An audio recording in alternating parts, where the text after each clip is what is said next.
some valuable advice for you if you run a shop, whether it's a physical shop or a virtual shop. If you have somebody you've hired to sell on your behalf or to represent your company, you want to mystery shop them. And what mystery shopping is where you send people to act like customers and go through the buying journey. Listen to the information that this person is giving them. See the process they take the person. See if they are bothered with this client and trying to sell to them. See whether they maintain the shop, whether, if there's glass that needs to be wiped and surfaces that need to be cleaned, whether they're actually doing that. Because I can tell you that you as the business owner, when you're there, they're going to be on their best behavior, but you want that to be the same thing for your customers.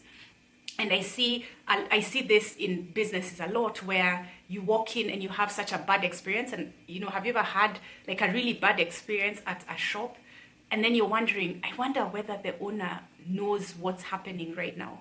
And it happened to me the other day. I went for this fair. It was like a farmer's market, like a bazaar kind of thing in Nanyuki, and it's called Binban. And during that fair, there was somebody selling laptop bags, and I have a thing for like laptop bags. I keep seeing them and I'm like, oh my goodness, these laptop bags were pristine. Leather, like proper leather, proper padding, good finishing, logo looked beautiful. The product was A1. So I stop at this stand and I'm with a friend of mine. So I stop and I'm looking at this thing, and they even have like the goat skin one, the one, with the hair, and they have like the hair on partial. It's not like everywhere. They're really well designed. So I stop there with my friend, and I'm like, going crazy about this and opening and checking the zipper and all this, and it's like perfect. But here's the thing, where I was standing was farther from the lady who was selling. But instead, she was on her phone and didn't even acknowledge me. So here I am, I'm looking, I'm like excited and whatever. And every time I look at her, she's not even looking at me. She's just sitting there. There are two people who are standing here ready to buy this product. And she was just like, she was completely unbothered. Eventually I asked her, how much is this?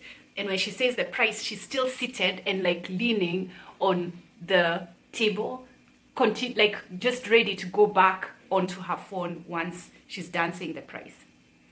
No effort at all to try and sell to me. And I'm already halfway sold. I'm already excited. I really want this thing.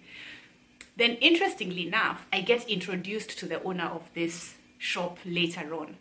And I gave him the feedback, and he was really grateful that somebody was sharing this with him, because he had no way of knowing. But that's the thing, like you need to also send people yourself to mystery shop for your business, your friends or people who would not be detected. Because if you rely on your people doing the right thing and you don't supervise them, then it really is on you. There's a saying that says, trust God but tie your camel. Like you have to check these things out so that you make sure you're not selling because of something that can be fixed. So that's my advice to you, and hit that subscribe button if you haven't already, and I'll see you in the next video. Ciao.